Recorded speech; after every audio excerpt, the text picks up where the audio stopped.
வணக்கம், welcome back to indianmai.com. நான் உங்களோட சனாராம். எல்லாருமே வந்துட்டு இந்த ஒரு ஸ்டேட்மெண்ட் நம்ம லைஃப்ல சொல்லியிருப்போங்க.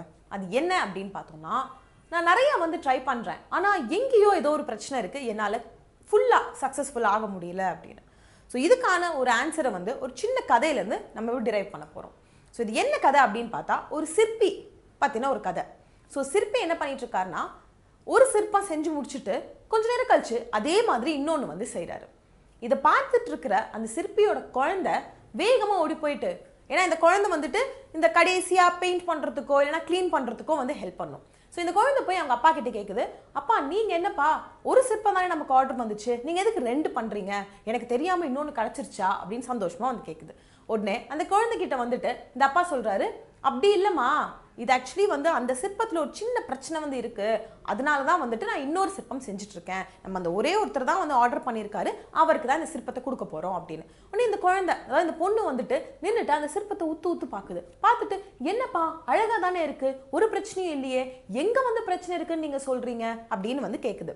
உடனே அதுக்கு அப்பா சொல்கிறாரு, நல்லா பாருமா, அந்த கண்ணுக்கிட்ட, அந்த ரைட் கண்ணுக்கிட்ட பார்த்தேன்னா ஒரு சின்ன கிராக் ஆயிடுச்சு, நான் அதை கொஞ்சம் நல்லா செதுக்கிறப்போ சின்ன கிராக் ஆயிடுச்சு, அதனால தான் நான் இன்னொரு சிற்பத்தை பண்ணுறேன் அப்படின்னு. உடனே இந்த பொண்ணு கொஞ்ச நேரம் யோசிச்சுட்டு, சரிப்பா ஒரு கேள்வி உங்ககிட்ட, எங்கே இந்த சிற்பத்தை வைக்க போகிறாங்க அப்படின்னு.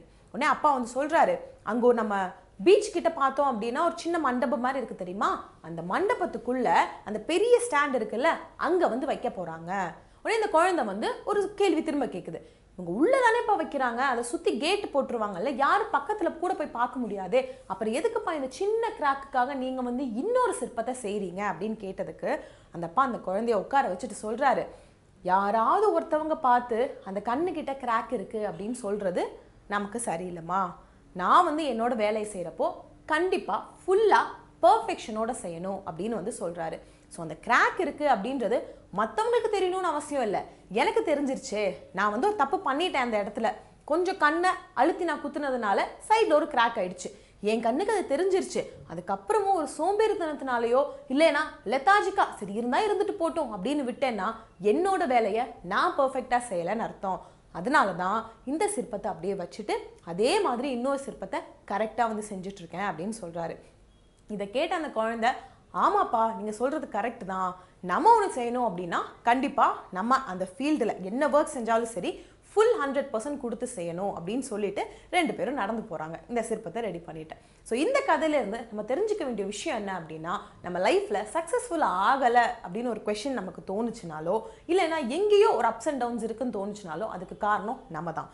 ஏன்னா அந்த பர்ஃபெக்ஷன் அப்படின்ற ஒரு விஷயத்த நம்ம நிறையா பேர் நம்ம லைஃப்பில் மிஸ் பண்ணிடுவோம், அதாவது அந்த அளவு இம்பார்ட்டன்ஸ் எடுத்துக்க மாட்டோம். வேற ஒருத்தவங்க பார்த்து இந்த டார்கெட்டை முடிச்சியா, நீ ஏன் ஆன் டைம் வரல, ஏன் இதில் கம்ப்ளீட்டான கான்டென்ட் இல்லை, இந்த மாதிரி கொஸ்டின்ஸ் கேட்குறப்ப தான் நம்மளோட 100% நம்ம போட ட்ரை பண்ணுவோம். ஆனால் அப்படியா இருக்கணும்? கண்டிப்பாக இருக்கக்கூடாது. நம்ம ஒரு வேலை செய்கிறோம் அப்படின்னாலே அதில் நம்ம மனசை போட்டு அந்த 100% கொடுத்தோம் அப்படின்னா கண்டிப்பாக நம்மளோட சக்ஸஸ்ஃபுல் ஆகிறதுக்கான அந்த ரேட் இருக்குது தெரியுமா, அது ஜாஸ்தியாகும். இந்த பர்ஃபெக்ஷன் அப்படின்ற ஒரு விஷயம் நம்மளை யாராவது மேலே இருந்து கண்காணிக்கிறாங்க அப்படின்னா கண்டிப்பாக நல்லா பண்ணுவோம். ஏன்னா அதிகாரிங்க இருக்காங்க, நம்மளை பார்க்குறாங்க, திரும்ப செய்ய வச்சுருவாங்களோ ஒழுங்காக பண்ணலைன்னா, இல்லைன்னா எல்லாருக்கு முன்னாடி அசிங்கமாயிருமோ, இந்த மாதிரியான கொஸ்டின்ஸ்க்கான ஆன்சர் நமக்கு பர்ஃபெக்ஷன் கொண்டு வர வச்சிடும். ஆனால் ஒருவேளை நம்மளை கண்காணிக்க யாரும் இல்லை, நம்ம ரிப்போர்ட் பண்ணுறதுக்கு யாரும் இல்லை, ஒரு பிஸ்னஸ் பண்ணுறீங்க, அக்ரிகல்ச்சர் பண்ணுறீங்க அப்படின்னா உங்களோட ஓன் சொத்து, உங்களோட குழந்தை அது. ஸோ இதை நீங்கள் பர்ஃபெக்ஷனோட பண்ண முடியுமா அப்படின்னா கண்டிப்பாக முடியும். அதுக்கு ஒரு விஷயத்தை ஞாபகம் வச்சுக்கோங்க, உங்களோட சாட்டிஸ்ஃபேக்ஷனுக்காக நீங்கள் பண்ணணும். ஒரு எக்ஸாம்பிளுக்கு, நான் இப்போ இந்த வீடியோ பண்ணுறேன், எனக்கு பேசுறது பிடிக்கல, எங்கேயோ கொஞ்சம் திணறிட்டேன் அப்படின்னா ஒன்று அதை அப்படியே விட்டுட்டு நான் நெக்ஸ்ட் பாயிண்ட்டுக்கு போகலாம், இல்லையா திரும்ப ரீடேக் எடுக்கலாம். அந்த ரீடேக் எடுக்கிறதுக்கு மொதல் ரீசன் என்னவா இருக்கணும்னா, எனக்கு சாட்டிஸ்ஃபேக்ஷன் கிடைக்கணும். ஓகே, இன்றைக்கு நான் பண்ண இந்த வீடியோ நல்லா பண்ணியிருக்கேன் அப்படின்ற சாட்டிஸ்ஃபேக்ஷன் எனக்கு கிடச்சிருச்சுன்னா அதை நான் பர்ஃபெக்டாக கொடுத்துருக்கேன் தான் அர்த்தம். அதுக்கப்புறம் அதை கொஞ்சம் பாலிஷ் பண்ணுறதுலாம் வேற ஒருத்தவங்க ரிவ்யூஸ் கொடுக்குறப்போ மாற்றிக்கலாம். ஸோ இந்த மாதிரி பர்ஃபெக்ஷன் உங்கள் லைஃப்பில் வரணும் அப்படின்னா ஞாபகம் வச்சுக்கோங்க, உங்கள் சாட்டிஸ்ஃபேக்ஷனுக்காக நீங்கள் கரெக்டாக அதை செய்யணும். ஸோ இதோட சேர்த்து ஒரு 5 பாயிண்ட் நான் இன்னைக்கு உங்களுக்கு சொல்ல போகிறேங்க. இந்த பர்ஃபெக்ஷனை நீங்கள் உங்கள் லைஃப்பில் எப்படி கொண்டு வர முடியும், அதாவது ஒரு ஹேபிட் ஆக்க முடியும். நமக்கு கொஞ்சம் கஷ்டமான விஷயங்கள் தான், ரொம்ப கஷ்டப்பட்டு அந்த ஃபுல் எஃபர்ட் போட்டு பண்ணுற விஷயங்கள்லாம் நமக்கு ஒரு டெய்லி ஹேபிச்சுவல், அது ஒரு ஹேபிட் ஆயிடுச்சு அப்படின்னா எவ்வளோ நல்லாயிருக்கும், ஈஸியாக செஞ்சுட்டு போயிடலாம். ஸோ அந்த மாதிரி கொண்டு வரதுக்கு இந்த 5 பாயிண்ட் நீங்கள் ஞாபகம் வச்சுக்கணும். ஃபர்ஸ்ட் பாயிண்ட் என்ன அப்படின்னா, நீங்கள் பண்ணக்கூடிய அந்த வேலையில் எந்த ஃபீல்டுனாலும் சரி ஒரு ஐடென்டிட்டி கிரியேட் பண்ணணும். ஒரு எக்ஸாம்பிளுக்கு சச்சின் டெண்டுல்கர் சார் இருக்கார் இல்லையா, அவர் கிரிக்கெட்டில் கடவுள் அப்படின்னு சொல்கிறோம். அந்த ஃபீல்டில் அவருக்குன்னு அந்த ஒரு மார்க் கிரியேட் பண்ணி வச்சுட்டாரு. அவரோட ஹார்ட் ஒர்க், டெடிகேஷன் எல்லாமே சேர்த்து அவர் அந்த அளவுக்கு கொண்டு போயிருக்குன்னா பிகாஸ் அந்த ஃபீல்டில் அவர் எக்ஸல் பண்ணார், அதே மாதிரி ஒரு ஐடென்டிட்டி கிரியேட் பண்ணிட்டாரு. ஸோ நீங்கள் வந்து ஒரு அக்ரிகல்ச்சர் ஆகட்டும், ஐடியில் ஆகட்டும், எலக்ட்ரீஷியனாக இருக்கட்டும், பிளம்பராக இருக்கட்டும், ரைட்டராக இருக்கட்டும், டான்ஸராக இருக்கட்டும், எதுனாலும் சரி அந்த ஃபீல்டில் உங்களுக்கு ஒரு ஐடென்டிட்டி வேணும். ஓகே, காய்கறியா அந்த கடையில் போய் வாங்கினோன்னா அவ்வளோ ஃப்ரெஷ்ஷாக இருக்கும், அது ஒரு ஐடென்டிட்டி தானே. ஓகே, ஒரு ஸ்டேஜ் ஷோ நடக்குதா, அந்த பையனை கூப்பிடுங்களேன், கோரியோகிராஃப் பண்ணான்னா அந்த ஸ்டேஜ் அப்படியே பிச்சு சூப்பராக அப்படியே அனலாக கொதிக்கும் அப்படின்னு வந்து சொல்லணும். அந்த மாதிரி ஐடென்டிட்டி கிரியேட் பண்ணிட்டோம்னா உங்களோட ஒர்க்கு சூப்பராக இருக்குன்னு அர்த்தம். அந்த ஐடென்டிட்டி கிரியேட் பண்ணுறதுக்கு பர்ஃபெக்ஷன் கண்டிப்பாக தேவை. ஸோ இந்த மாதிரி நம்ம இந்த ஹேபிட்டாக மாற்றணும்னா, இந்த ஐடென்டிட்டி கிரியேட் பண்ணணும், அதை நோக்கி நான் போகிறேன் அப்படின்னு சொல்லிட்டோம்னா பர்ஃபெக்ஷன் ஆட்டோமேட்டிக்லி வர ஆரம்பிச்சிடும். ஸோ ஃபர்ஸ்ட் பாயிண்ட் என்ன, நம்ம பண்ணக்கூடிய ஒர்க் நமக்கு அங்கே ஒரு ஐடென்டிட்டி கிரியேட் பண்ணுற மாதிரி இருக்கணும். ரெண்டாவது பாயிண்ட், நம்ம எல்லாருமே வந்து மனுஷங்க தான். ஸோ கண்டிப்பாக ஒரு டைம் இல்லைன்னா ஒரு டைம் சோம்பேறித்தனம் வரும். ஒரு 2 மணி நேரம் கூட தூங்கலாமே, சரி இவ்வளோ செஞ்சுருக்கோம், இதை அப்படியே வச்சுக்கலாம், நாளைக்கு செஞ்சுக்கலாம் அப்படின்னு சொல்லிட்டுலாம் வந்து அந்த ஒரு லேசினஸ் வரதான் செய்யும். ஆனால் நம்ம எப்பயுமே சொல்லுவோம், இப்போ இவ்வளோ கஷ்டப்பட்டுட்டு அது ஃப்யூச்சரில் கிடைக்கிறப்போ அந்த வலியெல்லாம் மறந்து போச்சு, எனக்கு இப்போ இது கிடச்சிச்சு தெரியுமா, இது போதும் அப்படின்னு. ஸோ நம்ம என்ன பண்ணணும்னா, இப்போ நான் செய்யக்கூடிய இந்த வேலை ஃப்யூச்சரில் எனக்கு என்ன ரெகக்னிஷன் கொடுக்கும், இப்போ நான் இவ்வளோ வேலை பார்க்குறேன், ஒரு வருஷம் கழிச்சு எனக்கு இதுக்கு ஏதாவது ப்ராஃபிட் கிடைக்குமா அப்படின்னு அந்த ரிசல்ட்டை ஃபோக்கஸ் பண்ணோன்னா இப்போ நம்ம எவ்வளோ கஷ்டப்பட்டாலும் அது நமக்கு பெருசாக தெரியாது. ஏன்னா அந்த மாதிரி இப்போ ப்ரெசென்ட் லைஃப்பில் நான் என்ஜாய் பண்ணணும், எனக்கு நல்லா தூங்கணும், வெளியே போகணும், ஊர் சுற்றணும் அப்படின்னு செஞ்சுட்டு இருக்கிறவங்களுக்கு கண்டிப்பாக அந்த ஃப்யூச்சரில் ஒரு ஸ்டெபிலிட்டி கிடைக்காது. ஸோ நம்ம என்ன பண்ணணும் அப்படின்னா, என்ன வேலையாகட்டும் இப்போ தொடங்குறப்போ இதனால ஃப்யூச்சரில் எனக்கு என்ன ப்ராஃபிட், இதனால ஃப்யூச்சரில் எனக்கு என்ன ரெகக்னிஷன் அப்படின்னு யோசிக்கிறப்போ நமக்கு அங்கே அவ்வளோ பெரிய ரிவார்டு காத்திருக்கு. அதை நம்ம ஒரு ஸ்டேஜ் ஏறி நீங்கள் ஒரு அவார்டு வாங்குறீங்கன்னு வச்சுக்கோங்களேன், எவ்வளோ சந்தோஷமாக இருக்கும். அதுக்காக நீங்கள் ஒரு வருஷம் பட்ட கஷ்டங்கள் நமக்கு வலி தெரியுமா, தெரியாது. அந்த வலிக்கெல்லாம், அதாவது worth the pain அப்படின்னு வந்து சொல்லுவாங்க, எவ்வளோ வலி அனுபவிச்சாலும் சரி தேவையான விஷயம் நமக்கு கிடச்சிருச்சு. ஸோ நம்ம இப்போன்னு யோசிக்காமல் நீங்கள் ஒரு ஒர்க் பண்ணுறீங்க அப்படின்னா இதனால ஃப்யூச்சரில் உங்களுக்கு என்ன ரெகக்னிஷன் கிடைக்கும், சரி இதனால என்ன ப்ராஃபிட் கிடைக்கும் அப்படின்னு யோசிக்க ஆரம்பிச்சிட்டோன்னா அந்த பர்ஃபெக்ஷன் ஆட்டோமேட்டிக்லி வந்துடும். ஏன்னா அந்த ரெகக்னிஷன் கிடைக்கணும், அந்த ப்ராஃபிட் கிடைக்கணும் அப்படின்னா நம்ம செய்யக்கூடிய என்ன வேலையாகட்டும் அதை முழுமையாக செய்யணும். அது கரெக்டாக போய் சேர வேண்டிய இடத்துல எப்படி சேரணுமோ அப்படி சேர்ந்தாதான், குவாலிட்டி ஆகட்டும் குவான்டிட்டி ஆகட்டும் எதுனாலும் சரி கரெக்டாக போய் சேர்ந்தால் மட்டும்தான் நமக்கு அந்த ரெகக்னிஷன் வந்து கிடைக்கும். ஸோ செகண்ட் பாயிண்ட் என்ன அப்படின்னா, உங்களுக்கு என்ன ரெகக்னிஷன் வேணும், உங்களுக்கு என்ன ப்ராஃபிட் வேணும், நீங்கள் எங்கே நிற்கணும்னு நினைக்கிறீங்க அங்கே உங்களை பிளேஸ் பண்ணிவிட்டு இப்போ ஓட ஆரம்பிங்க. காலில் முள்ளு குத்துனாலும் சரி, காலில் ரத்தம் வந்தாலும் சரி தொடச்சி போட்டுட்டு நம்ம ஓடிட்டே தான் இருப்போம். மூணாவது பாயிண்ட், இங்கே கொஞ்சம் எமோஷ்னலாக யோசிக்கலாம். ஸோ நம்மளை பற்றி யோசிக்கிறப்போ, அதாவது ஏன் வாழ்க்கை என்னோட மரியாதை அப்படின்னு யோசிக்கிறப்போ போனா போட்டோம் என்ன அப்படின்ற அளவுக்கு நிறைய பேர் வந்து யோசிப்போம்.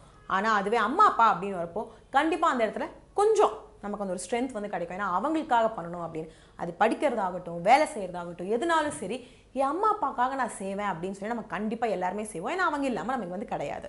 ஸோ அந்த மாதிரி ஒரு எமோஷனல் டச்சை உங்கள் மைண்டில் எப்பயுமே வந்து வச்சுக்கோங்க. இப்போ ஃபார் எக்ஸாம்பிள் நீங்கள் ஒரு இடத்துல இருக்கீங்க, அங்கே வந்து ப்ராப்பரான எலக்ட்ரிசிட்டி சப்ளை இல்லை, இல்லைன்னா வாட்டர் சப்ளை இல்லை, எதுனால ஆகட்டும் நீங்கள் ஒரு வேலை உங்கள் பார்னால ஒரு வேலை கிடச்சி அந்த பார்னால நீங்கள் இதெல்லாம் கொண்டு வரீங்க அப்படின்னா உங்கள் பேரோட சேர்த்து உங்கள் ஃபேமிலி பேரும் பேசப்படும்.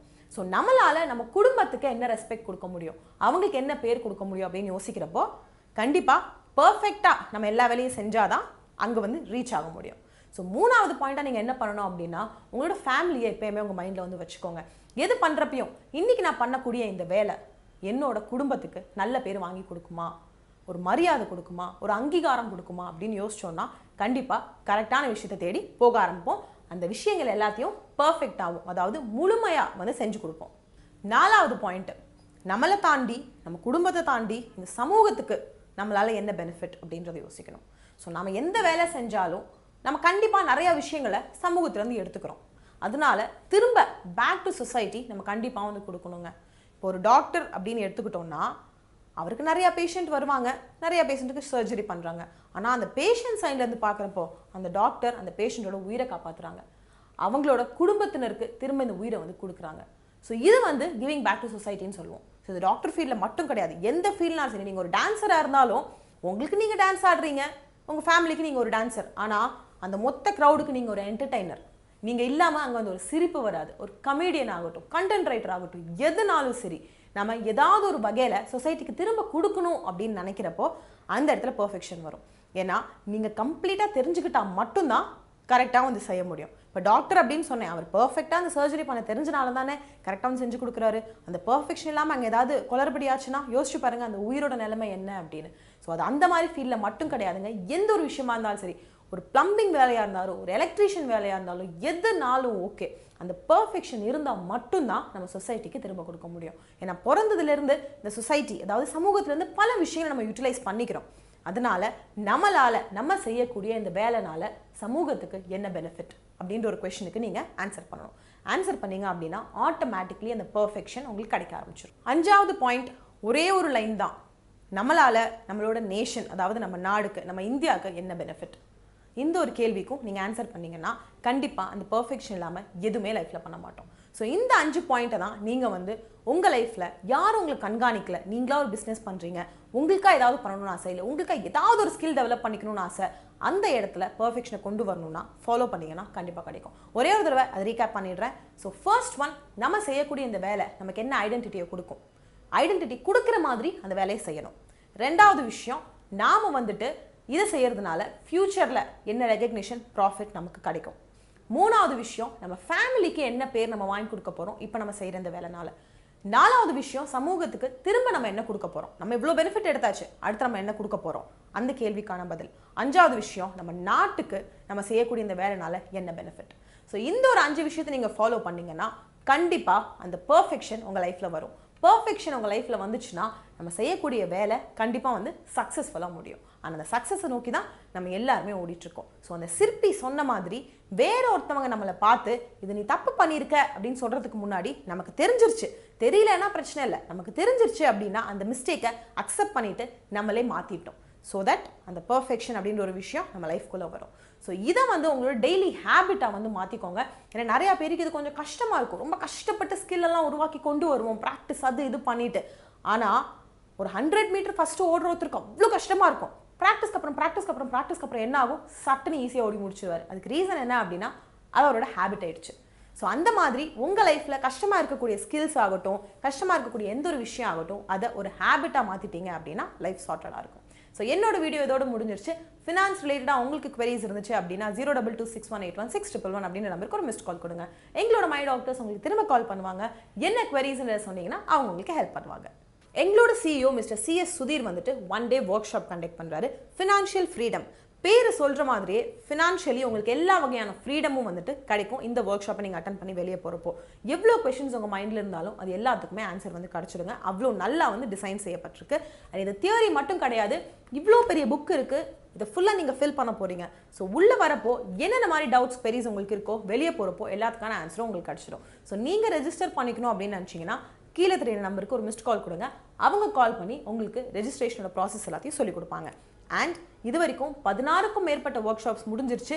5000க்கும் மேற்பட்ட மக்கள் வந்து பயனடைஞ்சிருக்காங்க, பாசிட்டிவான ரிவ்யூஸ் கொடுத்துருக்காங்க. ஸோ இந்த கோல்டன் ஆப்பர்ச்சுனிட்டியை நீங்கள் மிஸ் பண்ணாதீங்க. ஸோ இதோட என்னோட வீடியோ முடிச்சுட்டு நான் கிளம்பிட்டேன். நீங்கள் உங்களை நல்லா பார்த்துக்கோங்க. நன்றி, வணக்கம்.